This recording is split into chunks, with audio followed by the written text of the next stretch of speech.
For you. The spell will keep it from wilting. She said you would need it for the journey ahead.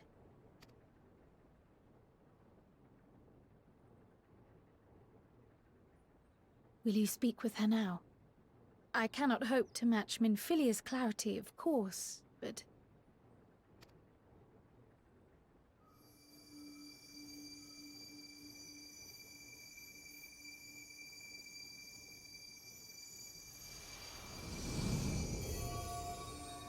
Thank you.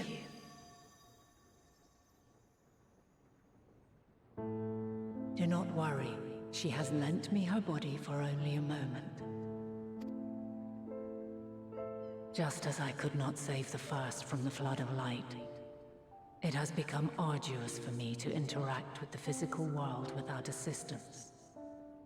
Though I might converse with you for a time, the incorporeal form I assumed on the ship would be incapable of casting even the simplest enchantment. It is in the depths of the ethereal sea, the place to which all life returns, where my influence is greatest. After Minfilia's sacrifice on the first, it was to the sea, here in the source, where I ferried her soul. I wished that gentle spirit to find rest in the world she loved so well. Her, and another who may yet have a part to play, though that will depend on you. Take the flower, walk free, for you are free, to go where you wish, to believe what you will.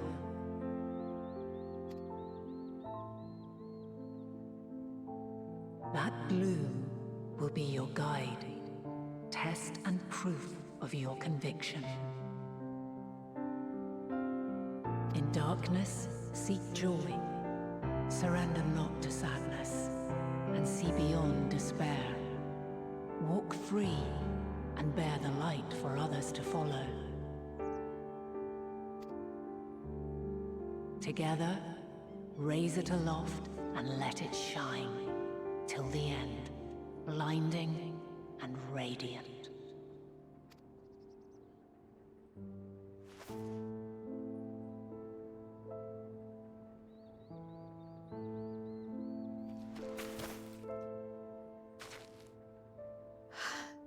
That was all too brief. Already she seems so far away.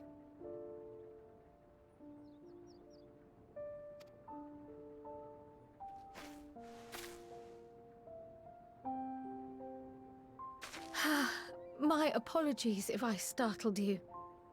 Ever since we began our descent into Labyrinthos, I had sensed another's will, straining to reach out.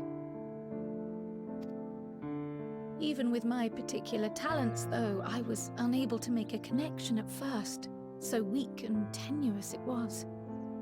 Once I took hold of that wispy thread, imagine my surprise to discover it was Heidelin herself. Needless to say, it seemed wise to learn what we could before letting go. Her answers were more cryptic than I would have liked, but at least she left us with a guide of sorts, that unusual flower.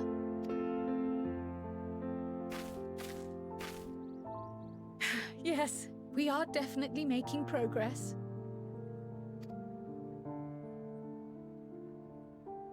You can't be serious! We've done nothing wrong!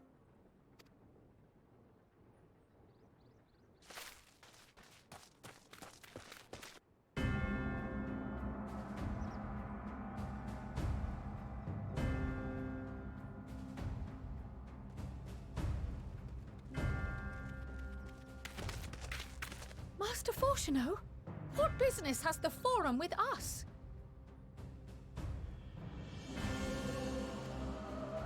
Obstruction and suppression, apparently. Mistress Baldessian, our records show you facilitated the Scions' entrance into Sharlayan by claiming them as assistants for your organization. We are aware of your investigations. After alerting the major institutions to the presence of potential troublemakers, we received word from an Archean custodian, a group operating under the auspices of the students, skulking about Labyrinthos and engaging in clandestine behavior. Clandestine? We may not have entered Sharlayan as scions, but we did naught to conceal our identities. Our only purpose in this city is to seek the truth. I can think of no reason why our actions should warrant the Forum's intervention. 'Tis not our way to discourage the pursuit of knowledge, but the timing of such pursuits must be considered, not to mention their potential impact. With the world in chaos, we, the true caretakers of wisdom, have committed ourselves to an undertaking that demands the utmost discretion. And we will not risk its success by turning a blind eye to disruptive foreign elements in our midst. What then is to be our fate? Will you put us on a ship back to Eorzea? The Forum will convene to examine your case. The results of said inquiry will determine your future in this city. As for your absent companion, he has already been detained. Grah! But why? Is reading a crime now, too? Reading is encouraged, celebrated even. Not, however, of the volumes shelved in the restricted section of the library.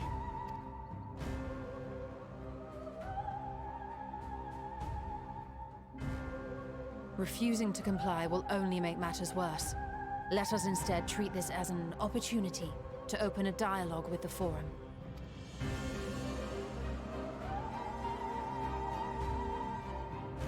Silence is often one's best defense. I would advise against prolonging the proceedings with frivolous discourse.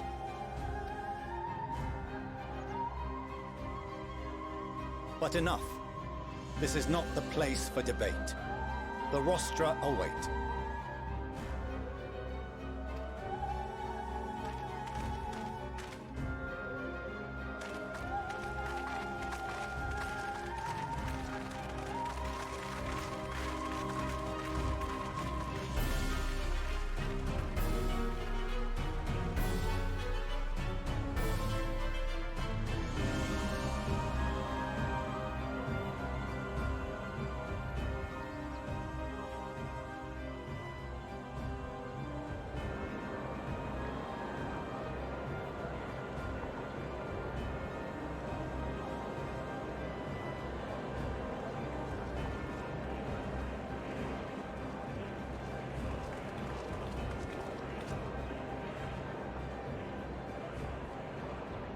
Forgive me.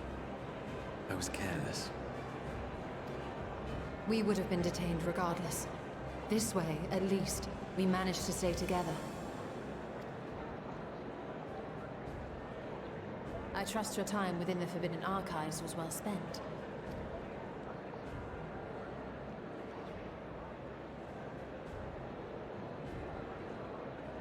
The Forum will come to order. This inquiry is now in session. As Speaker-elect, I will be presiding over the day's proceedings. Master Fortuner, would you be so kind as to restate the matter which compelled you to summon your colleagues with such urgency?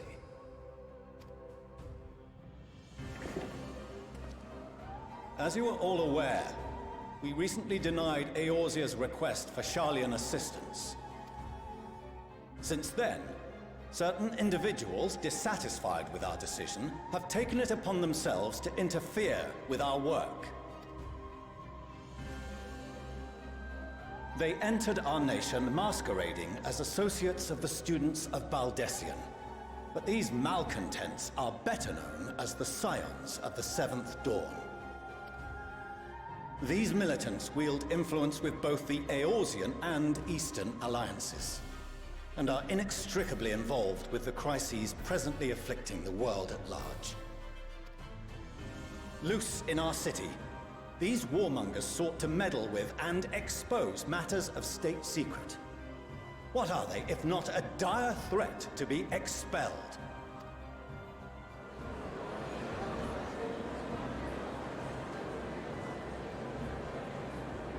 You have tarnished the good name of the students.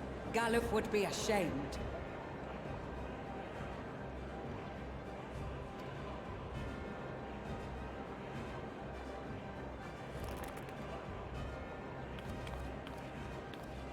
Galuf Baldessian was never one to forsake his fellow man. Even if this nation closed every door and retreated from the world, he would have found a way to help the Scions, help every soul of this star fight back against the coming doom.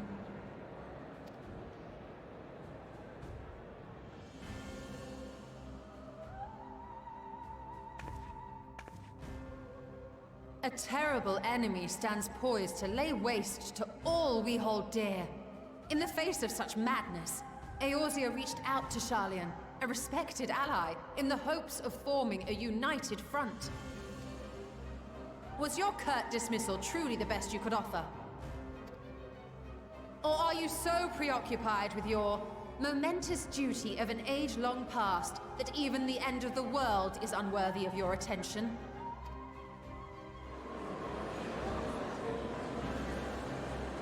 Whence came this revelation? From the mouth of a Forum member within fortuitous earshot.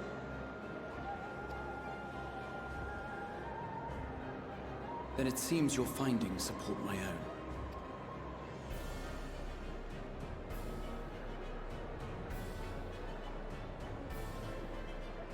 The reason I visited the restricted shelves was to study records of the Forum's policymaking process, to better understand the historical trends underlying their most major decisions. At first glance, the positions of neutrality in war and the accumulation of knowledge above all else appear constant and consistent, the unchanging pillars of Sharlayan society. And once upon a time, I might have left it at that. These days, however, I am more attuned to the subtleties of governance, and so I noticed something odd.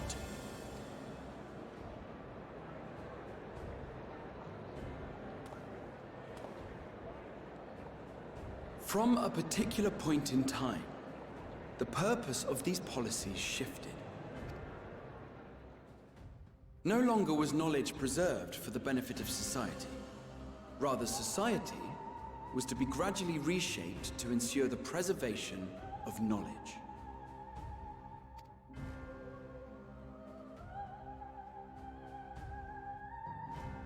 The most conspicuous and telling change was the one which befell Labyrinthos. Once little more than an oversized storehouse, an enormous allocation of funds saw it transformed into an advanced research and archival facility. I also discovered a fascinating account on the finances of our Dravanian colony. The settlement attracted students from far and wide, and the connections and tuition fees thus acquired were funneled into further improvements for the archives. Now, there is no question that our nation's progress is tied to the acquisition of wisdom. Nevertheless, the vast resources diverted for this purpose borders on the obscene. But returning to the matter of when, our change in course appears to have been made some 270 years ago.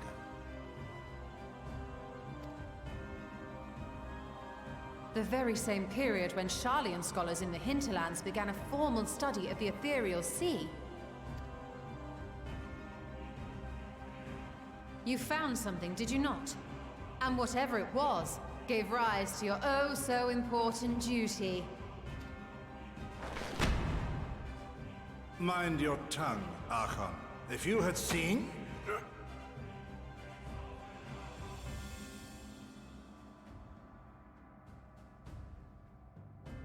Yes. We are bound by a duty we cannot ignore. Knowing this, what would you have us do?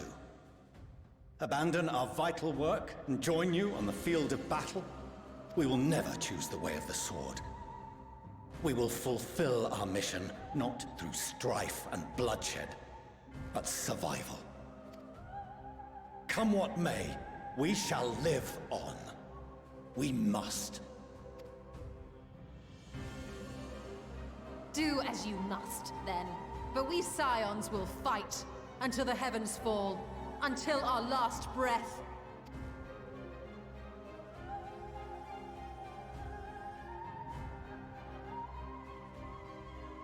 Such misguided zeal.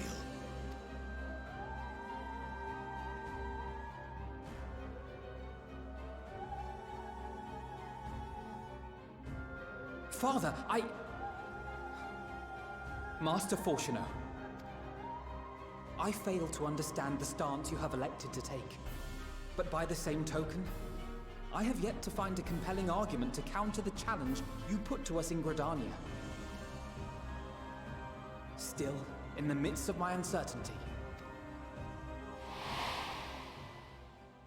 I must trust in myself to do what is right, as others have chosen to trust in me.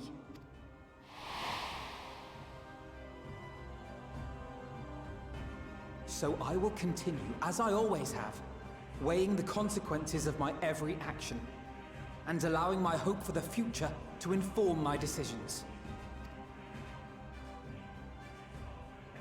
That's quite enough. Have you all forgotten the reason for this assembly? Skolok Monteshane. He's the head of the Studium and an old friend of my grandfather's. Honestly, every discussion devolves into some interminable debate. Terrible habit. Let's return to the topic at hand, hmm?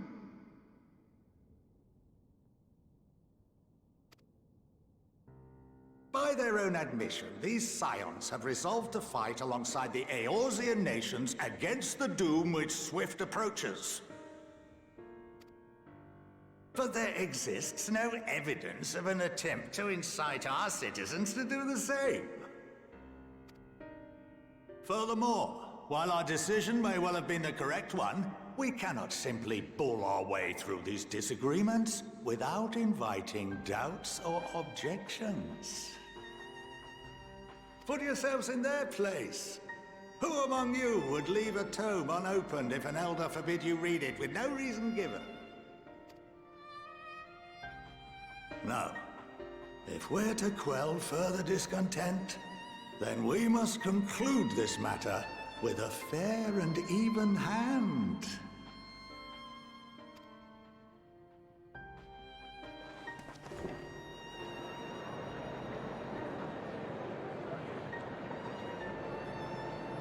Order! We will have order! Master Monteshane raises some valid points. Keeping such concerns in mind, I propose we enforce the following measures. Until further notice, the students of Baldessian are to cease any and all activities within the domain of Sharlayan. You will also refrain from any further investigation into the Forum's decisions and duties. Failure to comply with these restrictions will result in the immediate expulsion of your Scion associates. Let us put this judgment to a vote. All in favor, raise your hand.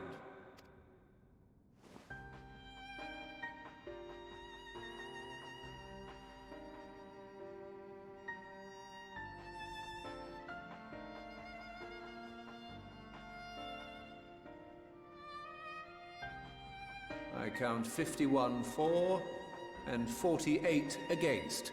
The proposal is passed. Students, Scions, you have heard the Forum's judgment. Pray abide by it, or face the consequences.